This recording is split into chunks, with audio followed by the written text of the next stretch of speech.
তুমি নামাজ পড়োনি কেন? অসুস্থ তাই? তুমি কি হযরত আইয়ুব আলাইহিস সালামের চেয়ে বেশি অসুস্থ? তুমি নামাজ পড়োনি কেন? দায়িত্ব কর্মভার থাকার কারণে? তোমার কি হযরত সুলাইমান আলাইহিস সালামের চেয়ে বেশি বড় রাজত্ব নাকি, যে দায়িত্ব সামলাতে গিয়ে নামাজ পড়তে পারেনি? তুমি নামাজ পড়োনি কেন? স্বামীর অত্যাচারের কারণে? তোমার স্বামী কি বিবি আসিয়ার স্বামীর ফেরাউনের চেয়ে বেশি অত্যাচারী? তুমি নামাজ পড়োনি কেন? সাংসারিক কাজকর্ম কারণে? তুমি কি মা ফাতেমার চেয়ে বেশি সংসারী?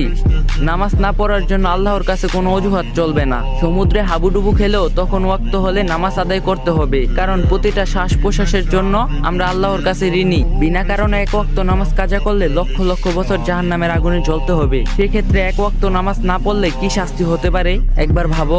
দুনিয়ার আগুনের চেয়ে 70 গুণ জাহান্নামের আগুনের থেকে যদি বাঁচতে চাও, নামাজ কখনো অবহেলা করো না। আল্লাহ তাআলা আমাদের সবাইকে নিয়মিত 5 ওয়াক্ত নামাজ পড়ার তৌফিক দান করুক, আমিন। যদি ভিডিওটা ভালো লাগে একটা লাইক দেওয়া যাবেন, আর কপি লিংক আর শেয়ার করে দিবেন।